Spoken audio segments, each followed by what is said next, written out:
บัดนี้เป็นครั้งที่142ตรงกับวันที่31มีนาคมพ.ศ. 2569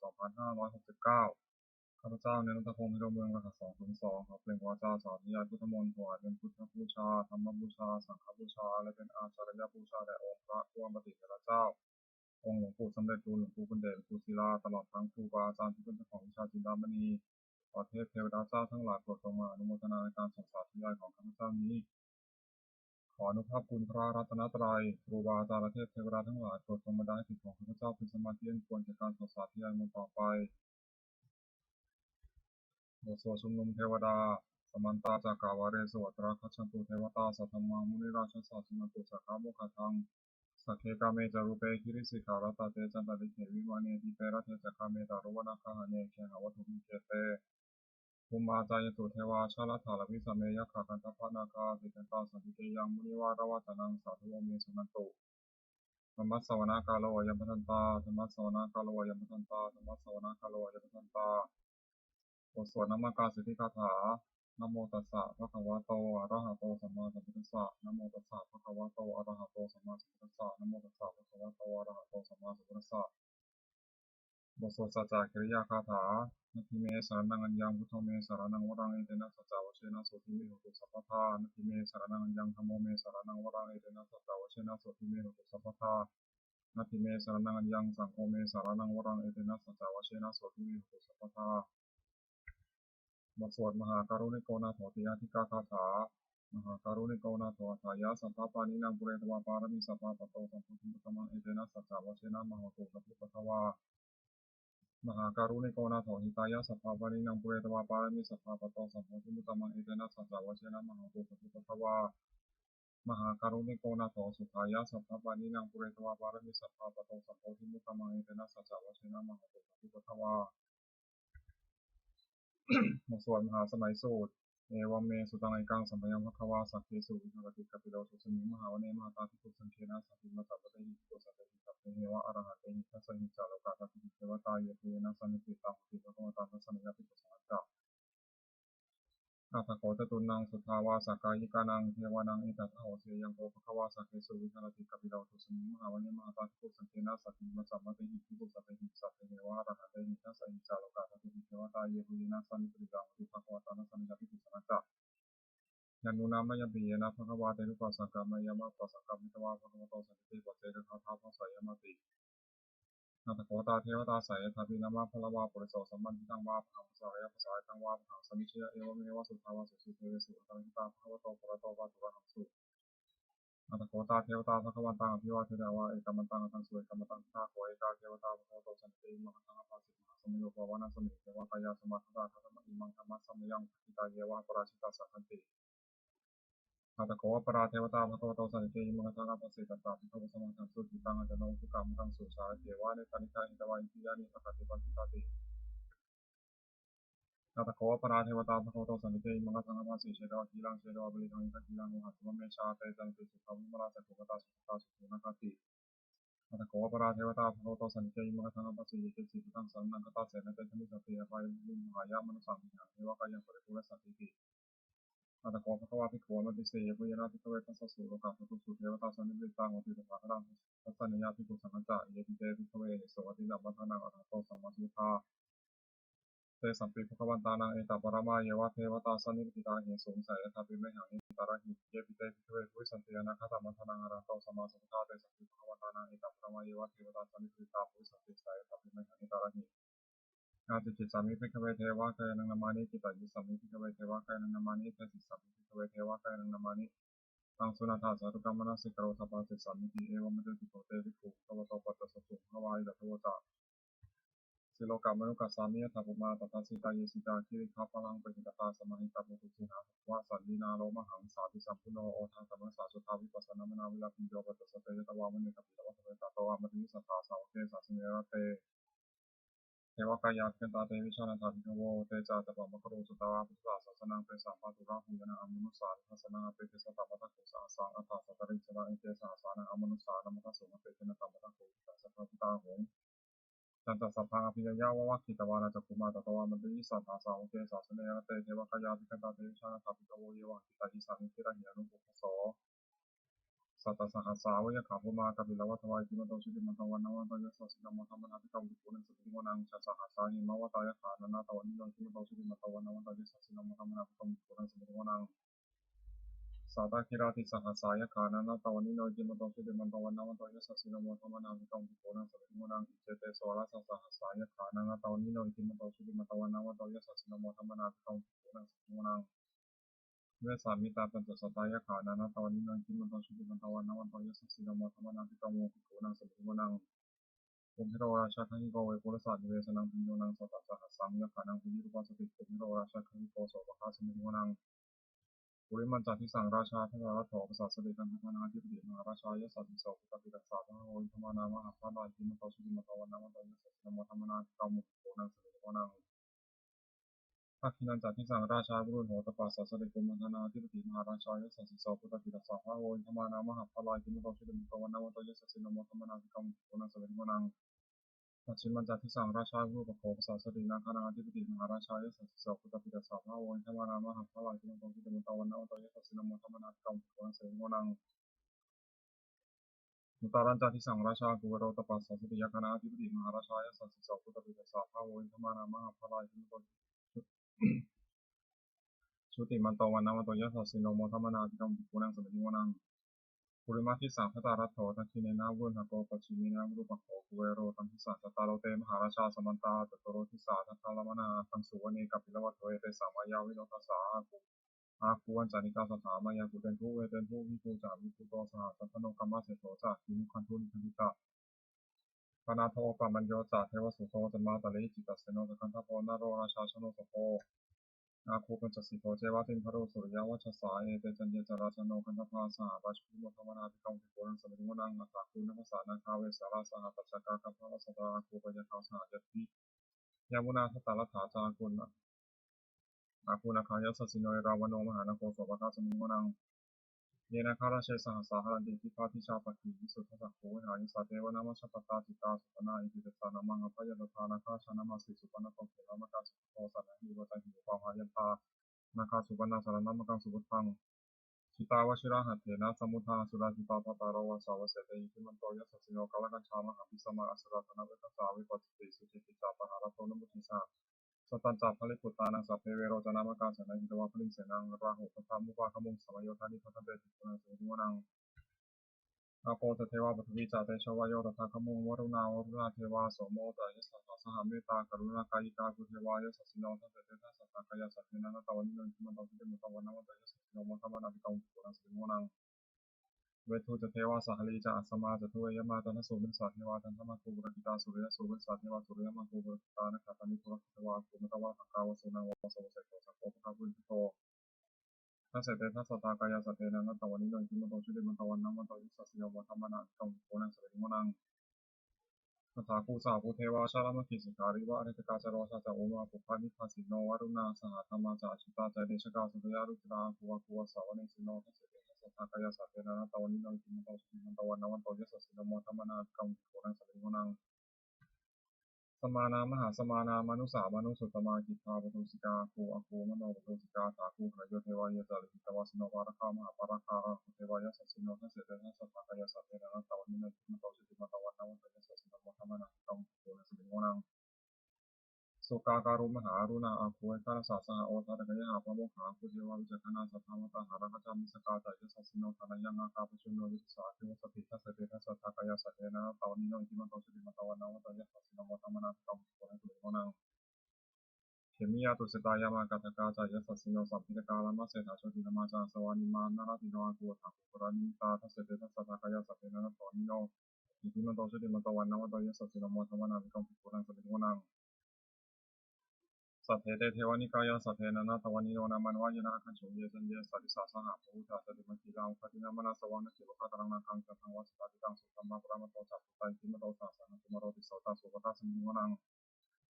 สัสสะพระมาโลกานังมหาพระมาพิจิตติปปโนสุติมันตปิสมากายโยยสัสโสทัสเสถายเสราคูปเจกาวาสวัติโนเตสันสามัชตวะคาหาริโตปริวาริโตเตจัสสัพเพอภิคันเตเสนเทเวสัพพะมะเทมราชนาธิกามิตัสสะกานัสสะมัจญิอายุขาคานาถาปัญจารักินามิธรรมะสุโวสมันตาปริวาริถาวาโววิจิตาโพธินา อิทิทัสสะมหาเสโนกันหาเสนาเปสมิปานินาตาลมหาจัสสรังกัตวันเทระวังยถาโตกะโกมิโตธนายันโตสัมมิชุโตทัสสะสุภาวติสัมพุทโตเสวะเสตันตสัพพังอภิญญาวะวัคคิตวานัสสุมาตโตอัมมติสัทธาสาวเกสัสเนเตมานัสนาทิกตาเตวิชนะทัพพิโตโวเตจะอัตปะมะกะโรสุตวาวุสสะสัสนังวิตาราคิหิปะกะมุนิสังวิชยุสัพเพวิสุตตาสังฆามาปิยติตายสัสสิโนมรติสาปุเตหิสาวกาเตชนิปติบทสวดจุลราชยปกรณ์นะโมเมพุทธเตชะสารัตนตระยะ รัตนตยธรรมิกาเตชะประสิทธิประสิทธิเนวานารายปราเมสุราสิทธิธรรมาจยุทธาจัตตาโลกาคัมภีรักกาสมุทาภูตุงคังคาจัตสัพพมาชยประสิทธิวัตุเตชยชยธรณีธรณีอุทธิอุทธีนาทีนาทีชยชยกกลนาตนนานิสัยนิราชเสนาเมรุราชพนาราชีชยชยคัมภีราโสภินาคีธนาคีปิสาสปุตตะกะเลชยชยคนนิมิตาโรกีชยชยสิงคีสุทธานมุขชาชยชยวุณมุขสาตราชยชยตับบาทินาคาคุรนันโตชยชยคัจโกนตุรงสุตาราภุตงสีหะยคติปาชยชยวุณมุขายตาชิตาชิตาเสนามิปุณสุตินารดี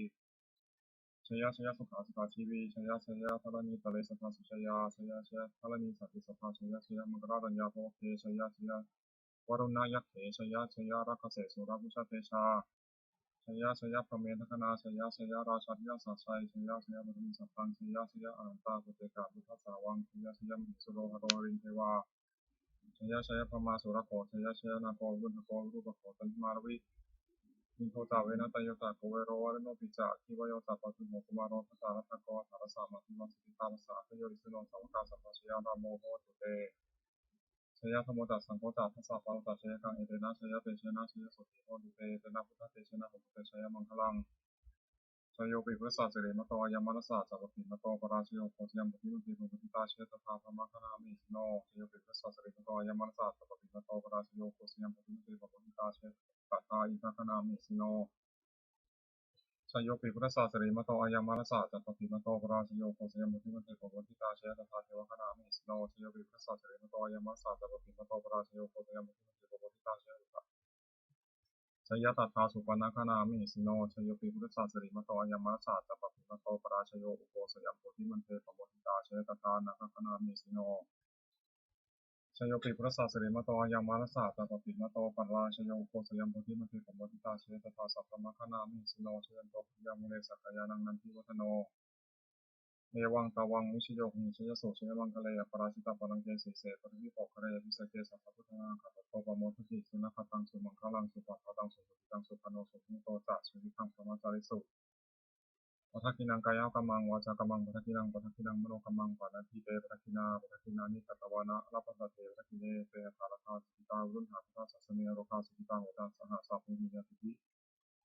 สุนันตุโพโตเยเทวะอัสสมิงธานิอธิคตาทิคายุกาสัตตาโหตุสุขิตังสุสัพพทารักขตุสัพพสัตตนังรักขันตุชินาสัสสนังยาคติปัฏนาเตสังสเปปุเรตุมโนรัฐายุตตะกาเลปวัสสันตุวสังวสาวราหการโรคาตุปัทวะเตสังนิวาเรตุจัสสัพพทากายสุขังจิตสุขังอรันตุยะถาระหังโมโสธรรมานิยามสุตังเอวเมสุตังเอกังสัมยังภควาสาวัตถิยังวิหารติเชตาวเนอานาคตินิกัสสะอาราเมตตโกภความิถุวามเตสีภควติพันเตวิเตติปุภควโตปัสสะสุภควาอิตัตวตะอุปาทาวาภิกเวตถาคตานังอนุปาทาวาตถาคตานังทิตาวสาสตุธรรมติตตาธรรมนิยมตาสัพพสังฆราอิจติตังตถาคตสัพพะเทยสัมมิติยสัพพิตวาอัจฉเมตวาจิตติสติปัญญาปฏิปทาปฏิวิวารติวิภัสสติปณิโรติสัพพสังฆรานิจติปาทาวาภิกเวตถาคตานังอนุปาทวาตถาคตานังทิตาวสาสตุธรรมติตตาธรรมนิยมตาสัพพสังฆราตุถาติตังตถาคตสัพพะทิสัมมิติสัพพิตวาอัจฉเมตวาจิตติสติปัญญาปฏิปทาปฏิวิวารติวิภัสสติปณิโรติสัพพสังฆราตุถาติ อุปาทาวาภิกเวตถาคตานังอนุปาทวาตถาคตานังทิตาวสาทตุธรรมทิตาตาธรรมนิยมตาสัพพธรรมาอนัตตาติตังตถาคตสัพพิติอัปสมิติอัปสัมชิตวาภิกเมตวาจิตติเป็นสติปัญญาปฏิปทาปฏิวิวารติวิปัสสติปานิโรติสัพพธรรมาอนัตตาติอิธัมโมวตาภควาตัมมนาเตภิกขุภควโตภาสิตังอนัตติมโสภเทกรตาคาถาแปลอติตังนานวาคามอัญญาณปฏิกังเขียนกตังบุคคลมุกตาที่เป็นสิ่งล่วงเวลาด้วยอะไรและไม่พึงพะวงถึงสิ่งนี้ไม่มาถึง ยะถาทีตามปะหินันตังอปัตตัญจานะกตังสิเนริก็ลาภะสิ่งไรนาเขาพยังไม่มาปัจจุบันนาทิโยธรรมังตัสสะตัสสะทิโตสติสังฆังสังฆังทางวิธรรมนิโคโรหิเยเมื่อได้เห็นธรรมเกิดขึ้นเฉพาะหน้าในที่นั้นอย่างแจ่มแจ้งไม่งั้นไม่ผ่อนคลายของคนพระคุณนะครับฉะนั้นไว้ นาเชวกิจามาตปะโกชัญญาวานังสุเวความเพียรที่ต้องทำให้ใครเป็นความตายในพวกนี้อาหิโนสังขารายเตนะมหาเสนนามัจจุนาภการปฏิโนมัตุราซึ่งมีแสนมังมีสำหรับเราในวังวิหาริมาตาปิณโหรตามตันตังเวรเตกระโตติสัตโตจะเป็นมุนีผู้สงบเรื่องกล่าวเรียกผู้มีความเพียรชื่อนั้นติดตามและกำลังจะเกิดว่าผู้เป็นอยู่ในคุณราตรีเดียวกันนะชมบทสวดธรรมะสังเวชภาพปัจจุบันขณะแปลสัพเพสังขาราอนิจจาสังขารคือร่างกายจิตใจและรูปธรรมนามธรรมทั้งหมดซึ่งมันมีเพียงเกิดขึ้นแล้วดับไปมีแล้วหายไปสัพเพสังขาราทุกขาสังขารคือร่างกายจิตใจและรูปธรรมนามธรรมซึ่งมันเป็นทุกคนยากเพราะเกิดขึ้นแล้วแก่เจ็บตายไปสัพเพธรรมานัตตาสิ่งทั้งหลายทั้งปวงทั้งที่เป็นสังขารและไม่ใช่สังขารทั้งซึ่งไม่ใช่ตนไม่ใช่ตนไม่ใช่ตัวเราของเราวัตถุวัตถุของเราช่วงชีวิตตามชีวิตของมันยังยืนช่วงมรณะความตายของมันยืนนวสังวายามริตพังเราจะเป็นตายเป็นแท้มรณะปริโยสานาเมชีวิตตามชีวิตของเรามีความตายเป็นสุดรอบชีวิตตามเมียนี้ตามชีวิตของเราของไม่เที่ยงมรณะเมียนี้ตามความตายของเราเป็นของเที่ยงวัฏฏะคนนี้จะสังเวชยังกายโยจิรังร่างกายนี้ไม่ได้ตั้งอยู่นานเป็นตาวิญญาณโนกันปัสสาวะวิญญาณสุทนมีเสร็จแล้วที่เสร็จก็ติดจากนภาพปัจจุบันซึ่งมันดินกระดุมกระรังอยู่ว่างกระดุจว่าธรรมาและท่านปืนนี่รับทางหาประโยชน์ไม่ได้อนิจจาวัฏสังขาราสังขารทั้งหลายไม่เที่ยงหนอปาทวายาธรรมิโนมีความเกิดขึ้นแล้วมีความเสื่อมไปเป็นธรรมดาอุปชิตวานิโรธสันติปันเกิดขึ้นแล้วย่อมดับไปแต่สังบุปสมโภโขความทุกข์สงบระงับสังขารทั้งหลายสุดยิ่งสัพเพสัตตามรันติจาสัตว์ทั้งหลายทั้งปวงกำลังตายอยู่มริสุทธิ์มริสเลที่ตายแล้วและกำลังจะตายแต่ระหว่างมริสัตนี้เราก็จะตายอย่างนั้นเหมือนกันนั่นที่มีต่างสัตย์โยความสงสัยในความตายนี้ไม่มีกับเราเลยบทสวดเมตตายังกิจิกุศลังกัมมังสัพเพหิพัพเพหิกตังปุญญาโนนโมทันตุสุนันตุโพตเยเทวาสิมิงฐานีอธิคตาทีคายุกาสัทธาโหโตสุขิตาโหโตทุกขาปมุตตุมาตาปิตาสุขิตาโหตุทุกขาปมุตตุสัพเพยติกาสุขิตาโหตุทุกขาปมุตตุสัพเพยติกาสุขิตาโหตุทุกขาปมุตตุสัพเพปิสาสัพเพขาสัพเพเวตาสุขิตาโหตุทุกขาปมุตตุสัพเพปริปัตตยสุขิตาโหตุทุกขาปมุตตุสัพเพนัคตาสุขิตาโหตุทุกขาปมุตตุสัพเพเทวาสุขิตาโหตุทุกขาปมุตตุสัพเพสามัติลังสมิชันตุโวบทสวดบูชาหลวงปู่ทวดนะโมโพธิสัตวะคานิยะอิติปะคะวานะโมโพธิสัตวะคานิยะอิติปะคะวานะโมโพธิสัตวะคานิยะอิติปะคะวาปฏิภาณคาถายาเทวตาสันติวิหาราวาสินีติเปเตรโพธิเทเรตติตหิตังธรรมะทานินาภวันตุชิตาโสติกรณทิทาวิหารามันเทเร